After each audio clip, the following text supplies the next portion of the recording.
Good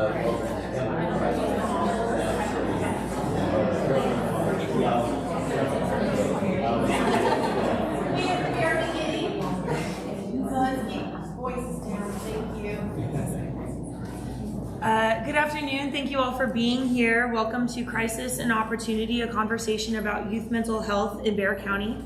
My name is Lee Munsell. I'm the editor-in-chief of the San Antonio Report. We're so grateful to be hosting this timely and important community conversation at Clarity Child Guidance Center, a nonprofit mental health treatment center serving children and teens between the ages of 3 and 17 in South Texas. Thank you, Clarity, for having us. Our panel discussion today was made possible by our generous sponsors. So huge thank you to University Health, the H.E. Butt Foundation, Community First Health Plans, the Children's Hospital of San Antonio Medical Foundation, and San Antonio Preparatory Schools for their support of today's event. And a special thank you to the Sumner's Foundation for their support of our whole slate of 2023 civic engagement programming. Just like the stories our newsroom writes every day, community conversations like this one are a core component of our journalism. This year, we look forward to hosting several hybrid events on important topics in the news, as well as our 8th annual San Antonio Regional PK-12 Education Forum in April, our annual City Fest event, and more. If you value conversations like these on the issues you care about, I'm going to ask you today to consider becoming a member of the San Antonio Report to help make this work possible. Now I have the pleasure of introducing the San Antonio Report's senior reporter covering social issues, who will introduce her exceptional group of panelists to you and kick off today's conversation. Please welcome Iris Dimmick. Hi. Direct all that applause towards our local experts here today. This really would not be happening without any of you today, so I really appreciate you coming here. We're here to talk about youth mental health. It's been in the headlines a lot lately, as I'm sure you all know. A Pew Research Center study released in January shows that 40% of parents with children under 18 are either extremely or very worried that their children might struggle with anxiety or depression at some point. And they're not wrong. According to the CDC, an estimated 1 in 5 kids struggles with a mental disorder in a given year. And so we gather these experts here today to kind of talk through these issues and give some advice really for parents and for the community as a whole as we navigate this post-pandemic world. We're 3 years, we're 3 years into it now, and people can disagree about whether or not it's over or not, but I think the lasting impacts of it are still impacting our children. So let's start with introductions here today. We're going to start, as this is a conversation about the youth, we will start with a youth. Anna Hurd, would you like to introduce yourself? Hi, I'm Anna Hurd. I'm a representative of District 1 on the San Antonio Youth Commission. Currently, we're working on our second launch of our teen mental health survey. So if you have kids, please encourage them to fill it out. And yeah. Great, thank you. And Roxanne. Hi there, my name is Roxana Perez and I work with Communities in Schools San Antonio.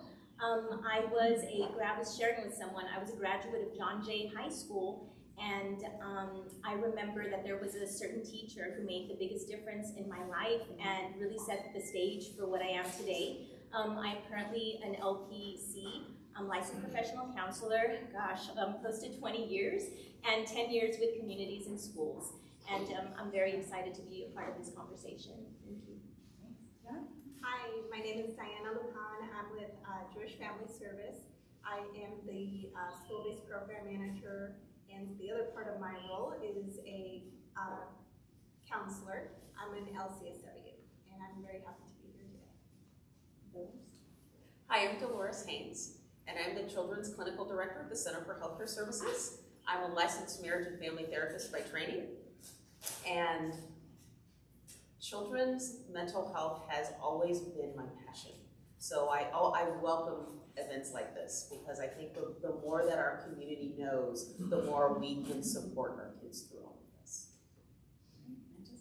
I'm Jessica Knudsen. I'm the CEO here at Clarity Child Guidance Center. I'm also a licensed clinical social worker by training. And just to echo, children's mental health, we have a window of time where if we can really impact change in a child's life, it can change the trajectory of their entire life growing up. And so we have a lot of opportunity to jump on that and make significant change for children and their families. And so it's something we're very passionate about here. Well, thank you all so much for joining us. I'm going to get right into it. The latest CDC report that there's been a lot of media coverage about, and I'm sure y'all have reviewed. I mean, it showed the increased levels of sadness and exposure to violence by teen girls and LGBTQ youth. There's a wait list across the city and the county for acute care, for therapists. I mean, it can take weeks, if not months, to get an appointment. It's pretty clear we're in a crisis. But what are y'all seeing on the ground in terms of trends of common diagnoses, what your friends are talking about perhaps? What are some of the concerns, and how are these teens coping with this post-pandemic world? And that's kind of open to anyone who wants to start. Jessica, I'm happy to jump into kick it off. Thanks. What we've been seeing. And you said teens specifically, but we see kids as young as 3. So these are things we're seeing even in our younger children before they're even getting to adolescence. The analogy I make a lot, which I think helps people wrap their head around it, is if you think about a kid that was in kindergarten at the start of this pandemic, we plucked them out of kindergarten, and then we plopped them into 2nd grade, and then we acted shocked that they weren't acting like 2nd graders. And we're holding them to this expectation that their behavior should have modulated and should fit as a 2nd grader. So I think we're seeing a lot of social anxiety, and you can make that analogy for any transition. A 7th grader going to 9th grade, a 10th grader becoming a senior that graduated. They lost a lot of that socialization. So we're seeing a lot of school refusal. Just kids not wanting to go to school because they're just not used to it, and that's continuing. That's not something that went away the first couple of months when school was back in session. A lot of just peer interaction difficulty, and a lot of depression, just overall depression. The other kind of unique thing we've seen a lot of is these are kids that we theorize we wouldn't have seen pre-pandemic. So if you think about your high-achieving kid that did not fit well with kind of teleschool, they're having a really hard time because maybe they're behind academically for the first time in their lives, and that's really devastating if you're a type A kid.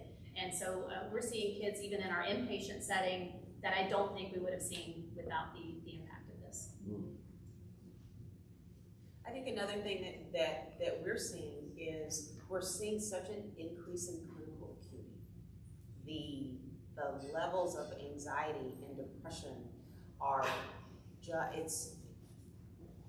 it really is heartbreaking to see, because so many of these children and adolescents that are struggling with these issues in some cases can't even voice what it is or how serious it is for them.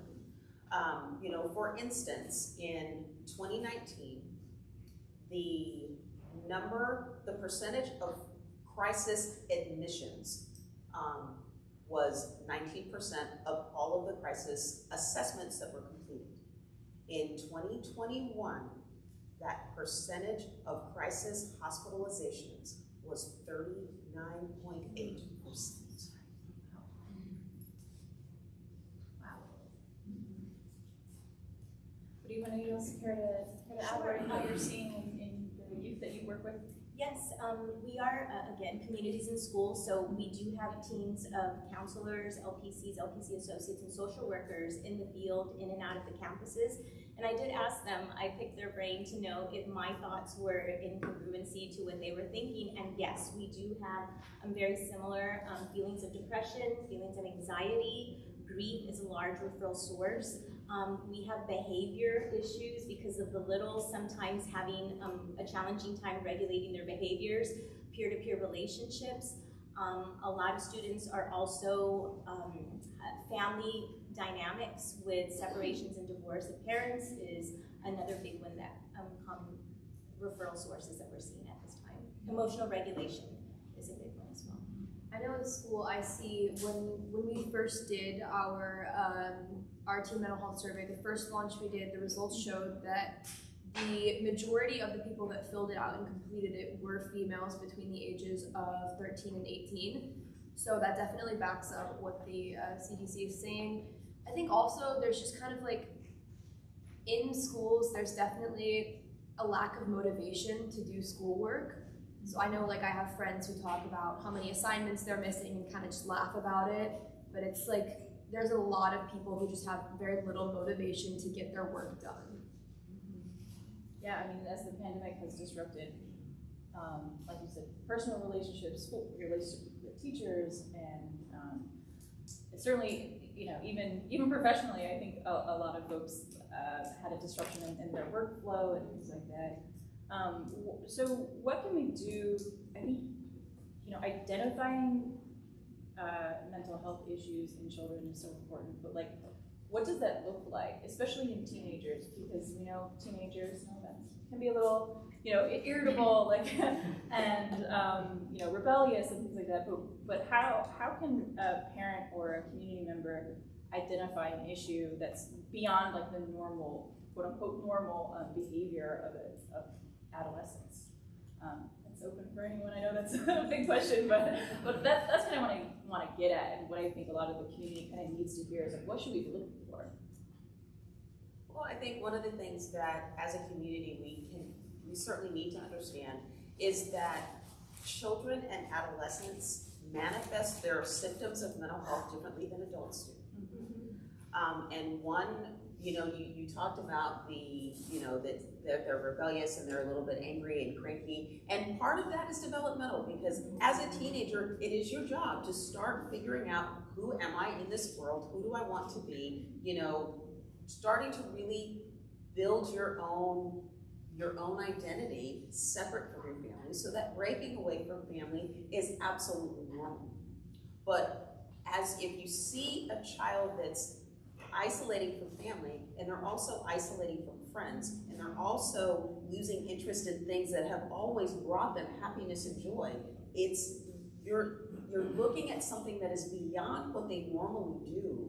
And I think that it is imperative that a trusted adult, whether that is a parent, a teacher, a counselor, whoever that person is, at that point I think it is imperative to have a conversation with that young person and let them know, listen, I'm concerned for you. These are the things that I am accustomed to seeing from you, and these are the things that I'm seeing right now. Help me understand what's different, and give them the floor. You may be shocked at some of the things that you hear, but for a young person to know that there is an adult out there that is taking time out of their own schedule, their own job, they're taking time sometimes from their own family to focus in on, I'm concerned about you, that means a lot. And every one of you in this room right now may be an adult that is trusted by a young person and you don't even know it. You don't have to be a counselor to yeah. A little empathy goes a long way, and just listening to what somebody might be going through. And I think too, also, our ability as a community to support the work of folks like Communities in Schools, what they're doing is really, really important, because the same folks, the adults that are supporting these children, are the parents, the teachers, the bus drivers, all of those, that group of people that are helping. We need to help them too, so they can be supportive and be there for them. Same. I mean, it's so fascinating just having discussions with different clinicians, and very same. The isolation is a big one. Drastic changes, drastic hygiene changes, drastic friend changes. Those are all things that we have noticed. A lot of times when the clinicians come out and speak with the students, they'll say, well, I was waiting for you all week to share this with you. And the students will ask, well, why didn't you share this with X, Y, and Z or whatever? Oh, you know, they'll get mad or whatever, or they won't understand. And it's a little sad because I wonder if just that little opportunity to say, hey, I've noticed something. Do you want to chat about it for a little bit? And then maybe that would open the door. Yeah, can I add to that? Because I think for parents specifically, how do you know if it's just normal teenage angst versus something more serious? And I think parents, the population in general, we get afraid to ask certain questions. There's a misperception that if we ask about something, it's going to implant an idea in somebody's head. If I ask if you've ever thought about harming yourself, if I ask if your friends are talking about self-harm, if I ask about substance abuse, then you're going to go out this weekend and you're going to think about suicide and start drinking. That doesn't happen. That's a fallacy. And you might be surprised when you ask, to your point, to have the conversation, but ask those questions too. You might be surprised that, well, I haven't, but my friend, and they might, if they know it's not a taboo topic and that you have a safe place to talk about those, even though they're uncomfortable topics, you might be really surprised as to what you hear. So don't be afraid to ask the questions that you probably don't want the answer to, but it's so important to have that dialogue. Well, and I am not personally a parent, but I know lots of parents. I feel like it can be hard to have perspective, the same kind of perspective that, say, a teacher would have. So what kind of role could friends or teachers have in talking to parents about these issues? Do you all encounter that a lot, especially at communities and schools? I guess, would you ask again? Sure. Do you get parents coming to you or to communities and schools staff asking about mental health issues within the school or within their child? Yes, I think especially our site coordinators, they build relationships on the campus and they provide case management to the student and to the family that's there as well. So I love it because we'll have like guardians and grandparents or aunts and uncles or relatives or parents that will say they're acting this way, like I don't know what's going on based on that relationship, and say, well, how do I talk with them? How do I bring this up? But a lot of times it's interesting, the students will be the ones who will say, like kind of nudge us, like, can you maybe ask my parent or tell my parent about this, because that would be important to me, and how to navigate that. And so sometimes they want us to be a part of those conversations. Yeah. Well, and maybe Anna, you can speak to this the best, like, what kind of works when a trusted adult approaches you and asks questions? Like, what do you think works best, like for your friend group, or to really get that conversation going? Like, do you have these conversations with your friends? I think like the most important thing for teenagers to know is that like their parents are there for them. I know when I was in my younger teenage years, I definitely thought that my parents were against me, and the only phrase I used when they asked me how I was doing was, I don't know. So I think it's definitely important to grasp that, I mean, I'm fine, I don't know, it was good. All of those words are words that teenagers use a lot because they don't feel like they can say what they feel. So I think just like being able to make a space that's safe and where a teenager can feel like they have a trusted adult or a trusted person they can talk to is one of the most important things you can offer them. Because I know it definitely takes participation on the teenager's part to get better, but I think you can give them the opportunity, and if whatever they want to do with it, they can. So I can attest to that because I think a lot of the work that we do, most important work, is working with the families, working with the parents, so that they can coach, they can support, they can be there for their child, because we see them once every week for 50 minutes.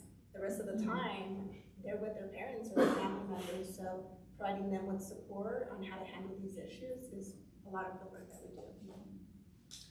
Well, it sounds like we've kind of identified awareness as one of the big issues that parents and teachers and even someone like me who doesn't directly work with youth, just being aware to create that space, capacity is also an issue. But what in your line of work or system-wide or within your agency is the number one gap or barrier that you see in this system that's kind of getting in the way of youth accessing and getting this help? Now, it's a big question as well, but I think workforce development. It's if you look at the statistics, and HHSC just did a big suicide assessment for the state, and they dug into a lot of different areas. There's only one county in the state of Texas that is not a mental health deficit county. It's Wilkes, I think, outside of Austin, but that's it. Every other county in this state does not have enough mental health providers. If you are prone to legislative calls of action, there are some bills that are out there right now that we're hoping will help with the workforce component of it. There's increased funding for pay down of student debt for folks that are going into the mental health field, which is a bill we're personally trying to advocate for, and because I think that makes a huge difference. And then there's some billing legislation out there that would allow provisionally licensed therapists to be able to bill Medicaid, which would open up, that would almost be an instant pipeline that would get some more appointments out there and help with access. So if you know your senator or have an ability to help push that through, those are two bills we think would really make an impact from the workforce perspective. I think technology is one of the big barriers between adults and teenagers because, I mean, teenagers, we use our phones for everything. We text, we FaceTime, we look at social media. I think it's one of the biggest ways that teenagers cope is they anesthetize with their cell phones. They scroll through TikTok, they like people's Instagram posts. I mean, it's one of the biggest barriers because teenagers don't want to find other methods when they've found one that kind of numbs what they're going through for just a little while. So I think that's definitely one of the big issues is technology. One of the gaps we're noticing, or one of the reasons just the clinical team is now moved into the schools, which has definitely opened some doors. I think one of the reasons that we're hearing from parents and families is transportation after working several jobs, being exhausted, having other littles in the home that you have to take care of, and then maneuvering a student that has needs for mental health and trying to get them there and cook the dinner. Who's going to take care of the little and what kind of arrangements do I make, and then getting there. The other thing that we've heard is just it seems confusing and overwhelming the processes of, I know even for us, like enrollment packets, documentation of legal guardianship, who's the legal guardian. That's a really one that we're kind of trying to help support in, and sometimes they don't even know what questions to ask when they're on hold for hours trying to get help from somebody or what questions to ask. So those are things that we've noticed as far as like gaps in mental health. I mean, absolutely what these ladies have already what they've already said. The transportation piece, the fact that traditional hours for mental health clinics are traditional business hours, and it doesn't work for a lot of our families. They cannot. Yeah, I mean, especially as we have a large population that has more than one job, more than one child. I can imagine how hard it would be to schedule something in the middle of the day or right after work to see someone.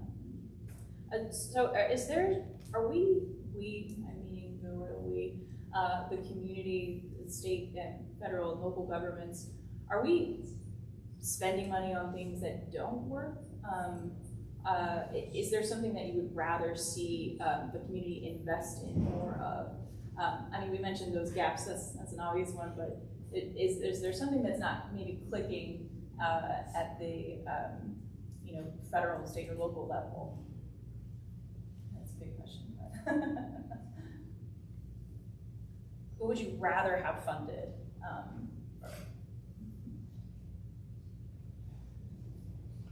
School programs like what CIS does. I mean, that's, we have the potential to reach more families and children at schools. It makes sense. So programming like theirs, and everything everyone else. Yeah. Right? Make sure that there's enough childcare. Mhm. You know, the cost of living is increasing, so affordable counseling or no-cost counseling, all of that makes a huge impact. It sounds a little bit like kind of the wraparound services that a lot of like the workforce development program has to support like the whole person. It really makes me, it's a little sad, but a little hopeful, where a majority of our families and referrals say they would not be able to access services if it were not that we're providing this in the school. And we're so appreciative of our relationships with the districts across San Antonio, because if they did not open that door for us to be able to reach these students, I mean, just as many students as we're seeing, where would they get that help if this was not an offering that's available? I think it's such a big question, which is why I had to ponder it a little bit. Yeah, take your time. It's because where do you put the funding? Right. You know, we're in crisis right now, so we need more inpatient beds because we have kids that need that right now. But I think everyone knows the story of upstream. You know, we keep taking debris out of the river downstream, but we don't take the time to walk upstream and say who's throwing it in. You know, long term, it makes more sense to put that money in the upstream services and in the schools where the kids are. There's some challenges with that. Having 17 school districts with 17 different leadership styles creates some challenges with that, with getting effective services in there across the community. But it's tough because I think you have to spend on both because this takes a while. We have to put that funding in the upstream, but that's going to yield results in 5, 10, 15 years, and we can't ignore what's happening right now. So you need a big pot of money for both, unfortunately. And I think that as a community, we, as well as a nation, really, if there was more investment, you know, under the umbrella of children's mental health, there was more investment in targeting the mental and emotional health of the family. Because often, you know, people forget that when we're talking about children's and adolescent mental health, every one of those kids is in a family of some sort. And those parents may be feeling the exact same stresses. You know, more and more of our teenagers are worried about family finances because they've seen their parents lose jobs and get laid off during the pandemic. And to be able to target the child and the family, to do the education for the family on the diagnosis of the child, to make it okay for the parents, the guardians, the grandparents, the caregivers to be vulnerable about what their own needs are. Because as we all know, you cannot take care of someone else if you haven't already taken care of yourself. And there are parents out there that feel like they don't have time to take care of themselves because they see their children and adolescents in crisis, and that's where their focus is. Well, that kind of slides well into the next question about what the greatest opportunity is in this moment, and kind of the silver lining of this crisis. Like, what are we poised to be able to do? Is it to provide that kind of whole family care, or maybe it's just more awareness because of the pandemic? That's okay. I think the biggest opportunity is with technology right now. I think similar to a conversation you and I had, and what you were saying, Anna, about welcome on social media, or you're technology driven. I think we have an opportunity there to reach more folks, more youth, that can maybe ask their parents to help them access these resources. I'm sure it's not a fix-it-all approach, but there's so much social media out there that if we can get our hands on it, as individual agencies, talk more about it openly, maybe we can reach more folks. I mean, the internet's a great thing. There's just so many resources online that people don't know they can access. I mean, there's so many. Like there's crisis hotlines, there's online resources that direct you to different websites with information. So I think when used properly, the internet has a large slew of resources that can really help people, but they have to know about it. I agree. It's sort of I don't know. I have ambivalent feelings about something like that, but I can understand, because it's true. I've had heartbreaking stories where students have connected with someone, obviously online, and they were getting these thoughts and support. But then when I hear the thoughts and support, I'm like, what is going on right now? So it's right, finding the appropriate connectors, and I really feel like it can. I do appreciate it because in talking with my team, I was mentioning how I would go down the hallway. We try to keep it very low key when we're seeing students for services, not like I'm the therapist coming in here to see the student, so I'm kind of like, I'm with them, seeds or whatever the program is, just try to keep it low key. And the student down the hall, that's my therapist. Anna's coming here to see me, and I'm like, oh my God, like, are they sure they're comfortable with that? Right. But I feel and also it's a sense of, okay, then the conversation is, well, I want to see somebody too. I think I'll need somebody, miss, they were telling me, or whatever. But on the other part too is right, finding the right connectors, because the fear is who's speaking to the students and what those conversations are, and are there bringing positive things, instead of things that were a little bit on the alert for. And I think just this, I've been, won't share how longer than I care to remember, but we've had more conversations about mental health in the last 2 years than I have the previous years of my career. It's this generation and Anna's generation, it's much more normalized than it's ever been. When I was in high school, you would never have talked about someone getting treatment for depression or anxiety. So I think normalizing it is the first step. We need these to be casserole situations. And by that I mean, if you have a child that goes to the hospital for appendicitis, they make a meal train for you. And they show up and the community wraps their arms around you. We don't do that for mental health.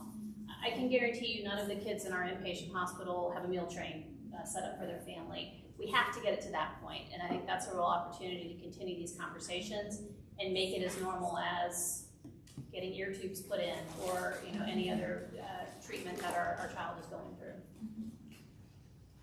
Well, and we've kind of touched on something that I think millennials and Gen Xers, they don't have the same stigma attached to mental health. However, they are being raised by a generation that likely does have some sort of stigma.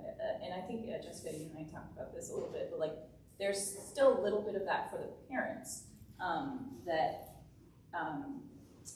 have to acknowledge, first that their child has an issue. And I wonder if y'all encounter that very often. What does it look like, and how can we reach over that and tear it down? Well, a lot of the things that, in my experience, that I've heard parents say is, if I'm saying that my child has depression or anxiety or suicidality, then am I also saying I'm responsible for that? Because they are my child, I'm with them. So talking about that, helping them understand that the idea is not to blame anybody, to figure out a solution or help and support in any way that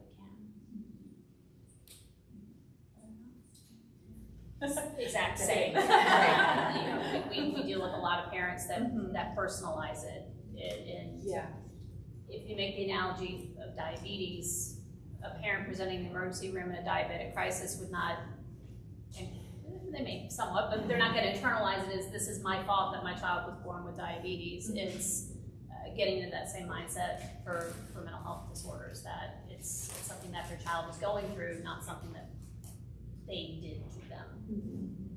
We do experience that quite a bit in conversations with the families. Just that fear. I don't want to label somebody.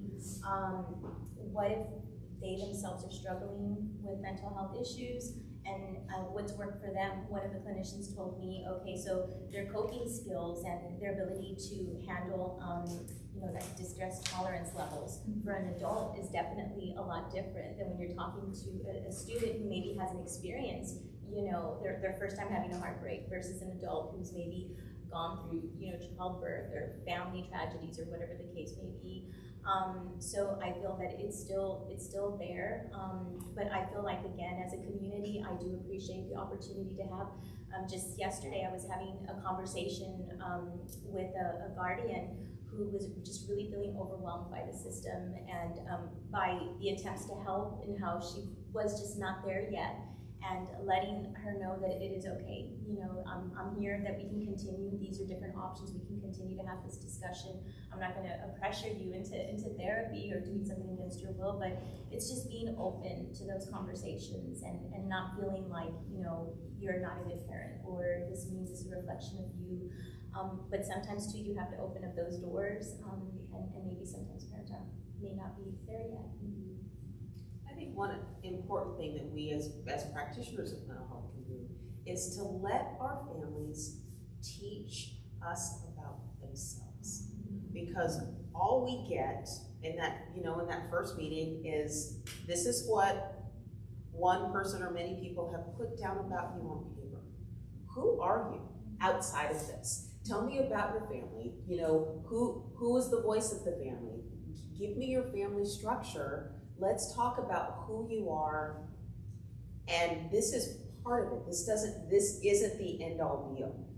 This is someone's opinion. Do you think any of this is correct? So let your families teach you about who they are, and for parents to help them understand that, one, it is not their fault, and it's not about blame, but to help parents and guardians understand how important they are in the prognosis and the success of their child's mental health journey. Well, and Anna, do you? I know you can't speak for the entire generation, which is okay. But do you feel comfortable talking to your friends about their mental health issues? Have you ever had those conversations? I think it really depends. A lot of people are ashamed that they struggle with mental health. I know that for a period of time I was ashamed that I wasn't perfect, and that I wasn't I wasn't doing everything right. So I think that there's a lot of shame in our generation, so people think that it's their fault and that they can't do anything about it, so they kind of just go into a downward spiral and just say, like, I can't fix myself, there's nothing anyone can do, I'm broken. Right. So I mean, I think it's difficult to talk about it, but if you can talk about it, it's really valuable too, because what I've learned is that a lot of people have had the same experiences that I have, and it makes me and it makes other people feel less alone, knowing that other people have struggled with the same things they've struggled with. And you've mentioned that you see the peer support model as really important. Tell us a little bit about what that looks like. So currently the Youth Commission is working on implementing peer first aid training. It's definitely a work in progress, because our main focus right now is the survey and our youth summit coming up. So I think that's definitely what we're wanting to put funding towards. And ideally it would help teenagers to be able to talk to someone that's not an adult, because sometimes talking to an adult about what you're struggling with for mental health can be really overwhelming. So just being able to enlist the support of a peer could be less overwhelming for some students, and it could really encourage students to reach out for help. Yeah. We have a couple more minutes. And I think we've already kind of covered a lot of these topics today, but since there aren't enough providers in Texas, as you mentioned, obviously schools are a central point, and peer support groups are a central point. What are some other opportunities? Is there something that the broader general community can do? What are some alternatives to traditional therapy that y'all have come across? I'll give you a second to think about that at all. I think pediatricians play a huge part in this overall management, because that's where you go first. Right. Especially if you're not sure what to do with your child. So I think making sure we're having those dialogues with pediatricians' offices, and they know what to screen for. And if you've been to a pediatrician recently, they do. They ask about behavioral health, and hopefully can either, sometimes they'll even start medication if it's something that's not that complicated. So I think that's a resource we need to make sure that we're developing fully. I like the idea of just overall health. One of the big things that we talk about often when we see students is the way their eating patterns are. It's kind of alarming. So they don't eat anything all day, and then they have hot chips, I guess, just to make it last. And then at home we'll eat whatever, you know, is there. Sometimes parents are working. So they just kind of fend for themselves, a bowl of cereal. And I remember having a discussion with the students like, protein, you know, let's talk about protein, and then pick at it, please, you know, just trying to encourage that. But I think some of the basics, just as a community, encouraging them, like proper sleep habits, you know, proper sleep etiquette. Like the sun is important, actually going outside, please, you know, for a little bit is good for you. It really is.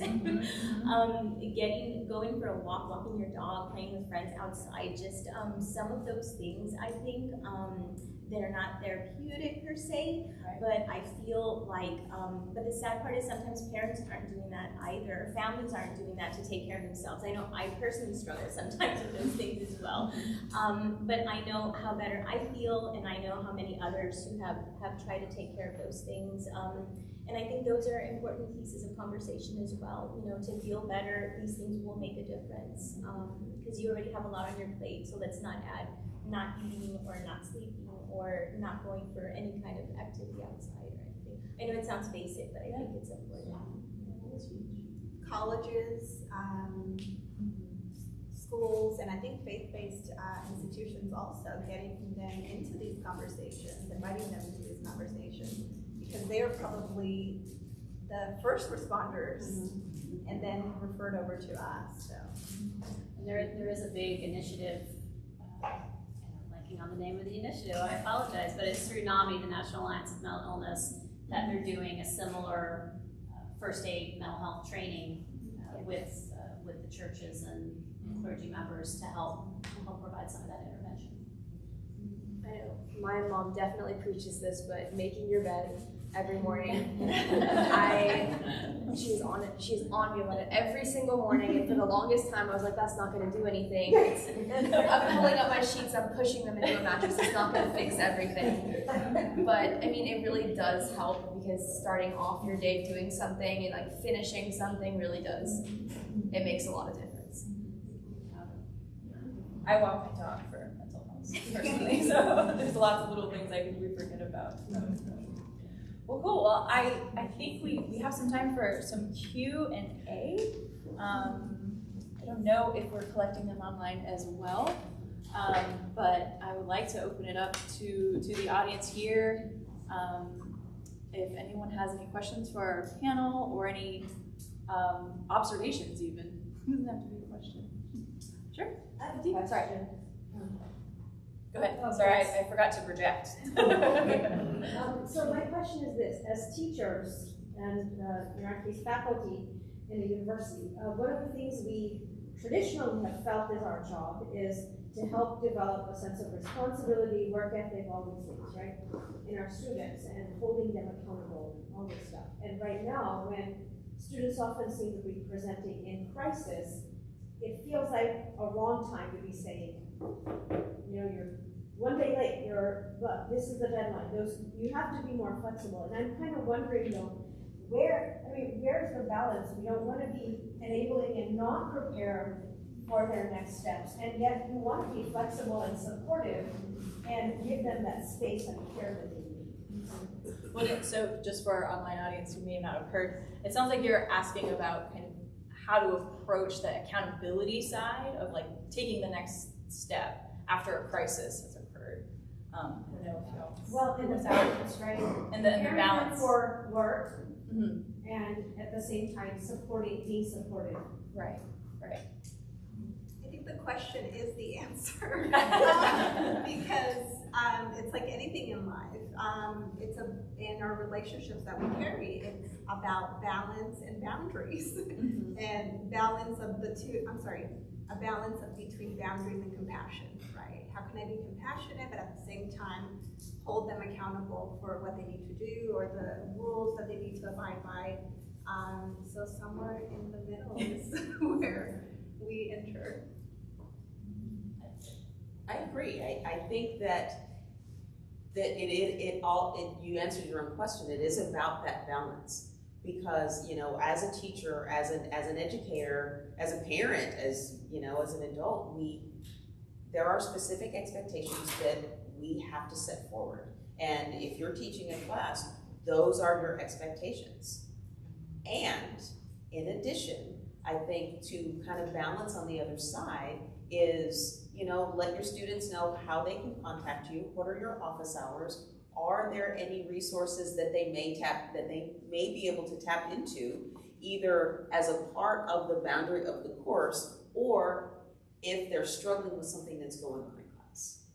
And kind of building that level of respect and trust in the classroom, and giving students the opportunity to seek you out if they need to. I think if you can establish that as part of the boundary from the beginning, it may be easier for that student who may be struggling with something outside of class that's affecting their ability to get things done in class, easier to talk to you about if that's just part of the organicity, the organic nature of your course.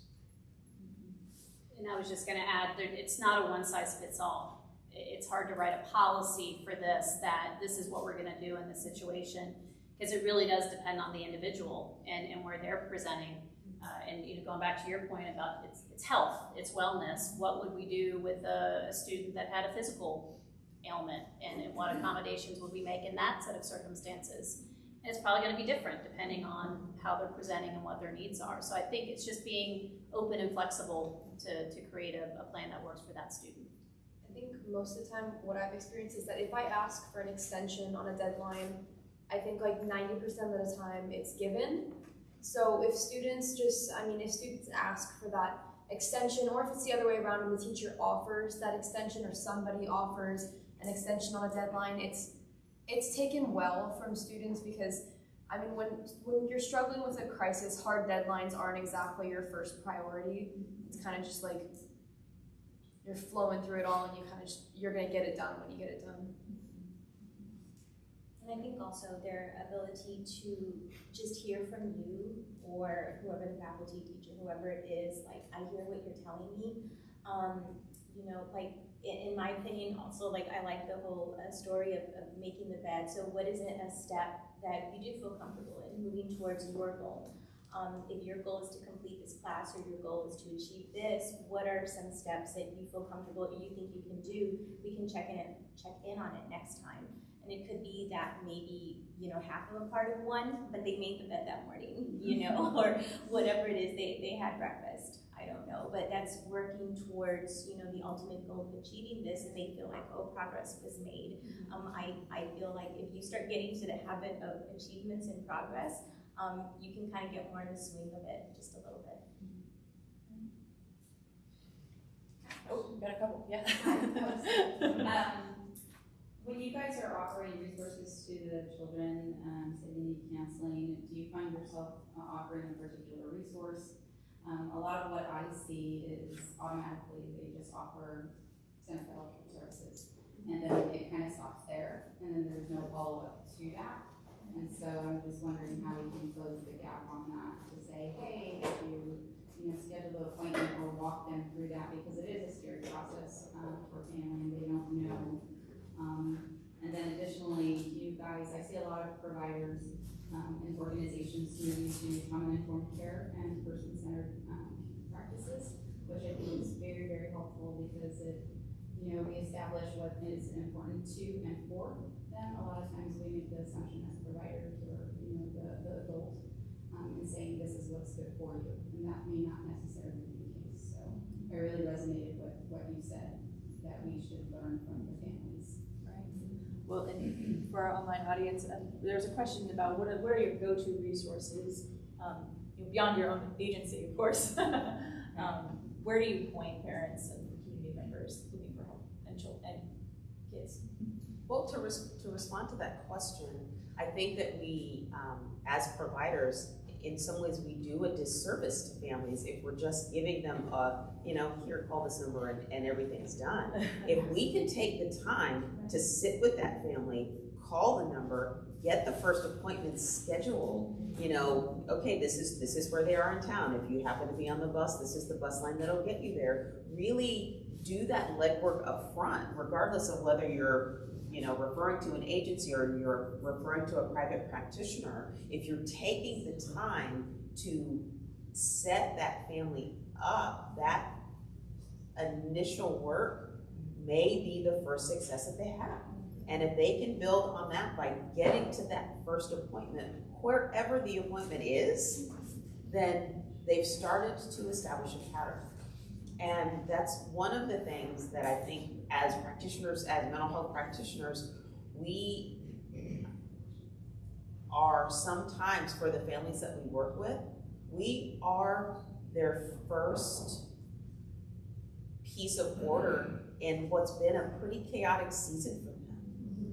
And if we can be consistent and take that time, slow our process down to help them understand that, yes, the mental health system, wherever it is that you enter it, is big and it's overwhelming, and these are some of the things that you can expect.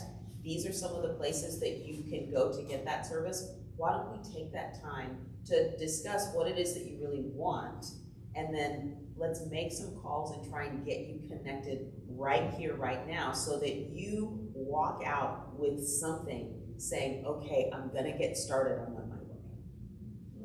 But I think there are also significant healthcare disparities in our community, and your families that have private insurance or can self-pay out of pocket have a ton more options than a child that's uninsured or on Medicaid. So our list of providers for kids in that set of circumstances is about that big. There's just not a lot of options out there for them. So it's helping them navigate that, but it's a lot of providers don't take Medicaid, and that's just the unfortunate reality out there. And so it makes it, we treat about 65% Medicaid in our inpatient unit, so it's a daily challenge of trying to sit down with them and make that first appointment. Sounds like, sure. What role does the faith community play in this conversation? That's a good question. The question was about the role that the faith community plays in this conversation, and I remembered the name. Yep. Yeah. Bridges to Care. Bridges to Care. Yes, I was racking my brains. Yes. As soon as I stopped talking, it popped in my head. Mm-hmm. So I think it's huge, and they've made a lot of inroads with community churches and different organizations to get those clergy trained. So I think it's a huge component. Yeah, I attended an event a few weeks ago about domestic violence in particular, and that program also kind of feeds into that work as well, to be able to train faith leaders to recognize the signs and point their congregation towards some of these resources. I'm excited about it. I feel like recently I've seen conversations from ministers, different people speaking clearly from the pulpit about mental health, and even to the point of medication. And I really appreciate that, because that is another sort of, it can be for some a very scary place to tread, meaning that maybe when we were talking about like shaming parents, maybe we don't want to shame God to say that that's not sufficient for us. But I think we're a community and we were built for each other, and I like that concept of those messages being from the pulpit about the importance of mental health, and of not dissuading people. If you need a counselor, a therapist, or a psychologist, psychiatrist, like they will encourage that and support that. So I like those conversations. I'm starting to notice them a little bit more recently. Well, I saw a hand. Yeah. So how are you guys all holding yourselves accountable to reaching out to underrepresented demographics that we know need the help the most, but aren't able to get the question is about holding ourselves accountable about making sure that underrepresented, underserved communities have access to these resources. I think when we're looking at the teen mental health survey, we have questions about demographics and what districts people are living in, so we can assess the needs of certain districts and people who are underrepresented and go from there.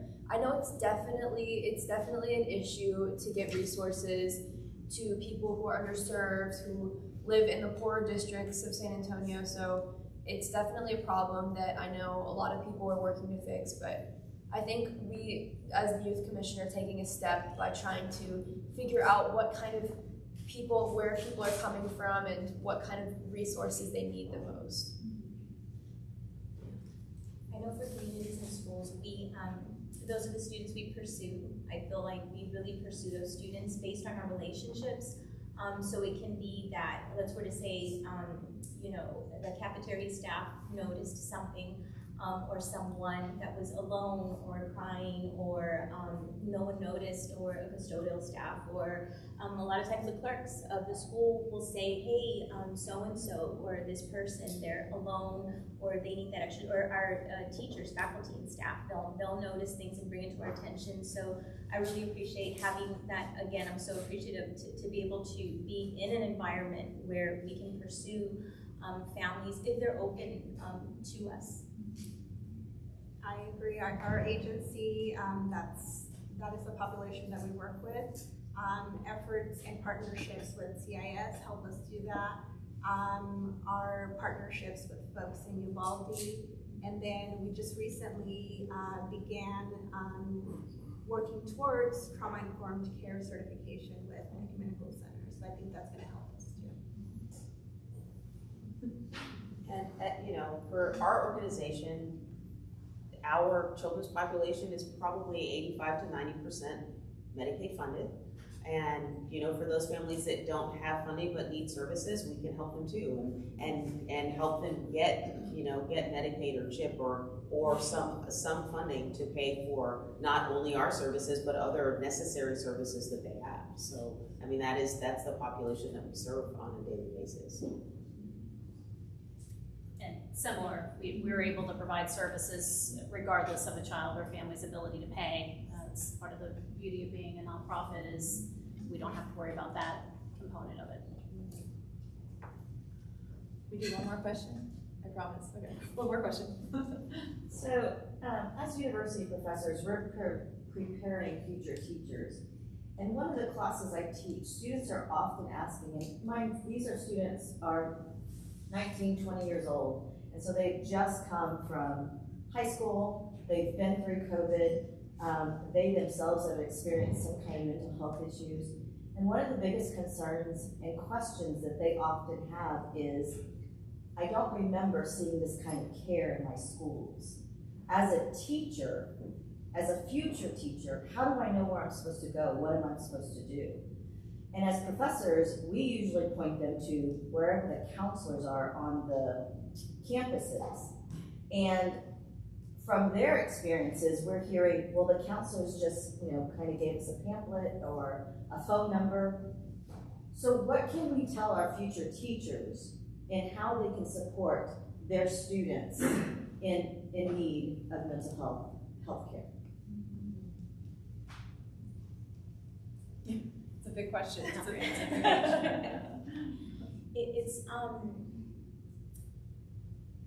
That is, how do I say, even sometimes within the schools, for example, our program is a SEEDS program. So we have a social worker working with a clinician, LPC or LPC associate, to go provide services to the students. But one of the things I appreciate, depending again on who's administrating, who's overseeing, we were given, I guess, the opportunity to roll out with all the school counselors of the district, and it's a large district. I don't know how many meetings we had on Zoom just explaining what we do and clarifying and offering that we're there. But I think it is, if you are going to be in a place of serving others, to inform yourself as far as ask the questions of what's out there. The school counselor may or may not know. They have like family liaisons between the districts, someone that advocates for them. Certain districts have social workers that have a lot of access to support. I know there's been bilingual teachers that I connected with, and they knew all the families and all the resources available on the school, so they were like the go-to people. So just finding out who is that go-to, who has the heartbeat of the school, that particular campus, that you can just pick their brain, because those are my favorite people to seek out on a new campus. Because they'll tell you, this is a strong parent who has influence, these are the resources available, this is not working, no one goes there, whatever the case may be, like they'll give you the lowdown. But I feel that it is important to ask though, who supports the families, who supports the students, what works, what is the history with them, and they'll be able, those people, every campus pretty much knows who those people are, and it may not necessarily be the assigned person. So is it my understanding that there is not something systemic in place across all districts in the state of Texas? No. In how mental health care is served? Oh, no. So it's completely different. It's different in each of our 17 school districts, just in San Antonio. And so is that something that we're trying to figure out a way to put a more systemic process in place? I think it's definitely difficult because there's 17 different districts, and each of those districts has a different leadership staff, so having to bypass kind of all of that like administrative stuff is an absolute nightmare. I mean, the Youth Commission has tried doing it to get like flyers put up, and it takes a while to do even that, so it's probably unimaginable to think about how much time it would take to get a kind of like a mental health standard put in place between all these districts.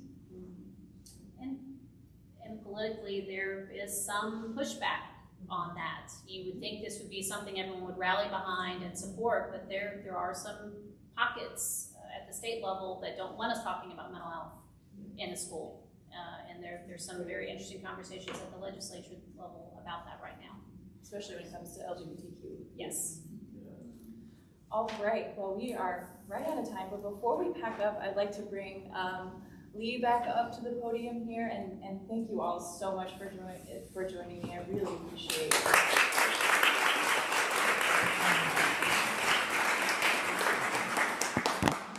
Thank you, Iris, and thank you, panelists, for that honest and thoughtful discussion of such an important issue. We're almost out of here, but before you go, briefly, I wanted to explain a little bit more about this event today and who we are at the San Antonio Report. Our newsroom and team is made up of hardworking professionals who are also members of this community. The work that we do and the events that we host arise from the news cycle, but they also arise from our own experiences. The issue of youth mental health is very personal for our newsroom. I know it is also very personal for many of you. In fact, there's no one in our community that isn't affected by the issues that Iris and our panelists just talked about. But I wanted you to know that because I want you to know who we are. We are journalists, but we're also parents and neighbors and friends. We do this work because we care deeply about this community, and we care deeply about the stories that we cover. Sometimes when we do events like this for a community engagement, we ask you guys in the room and watching online to become members. But today I wanted you to hear exactly what we're asking, which is to join us in this work. Go to our membership table in the back of the room, meet Hannah Rhodes, meet Samir Ahmadi, give them your business cards, tell them your stories, send Iris an email about today's event with your feedback. The San Antonio Report is going to keep covering youth mental health, but we can only do that well when members of this community join in the work we're doing. So we ask you to consider becoming a member today. If you're not ready to become a member, sign up for our newsletters. The sign up button is on the right side of our homepage. Our commitment to you is that this conversation is not over. There's a lot more to say, but we need your voices and your stories to be part of it. Thank you again for being here. Thank you to our sponsors, and thank you to our members for making the San Antonio Report's essential community service journalism possible. If you're not a member yet, sign up. We need you. Thank you all for listening. Have a good day.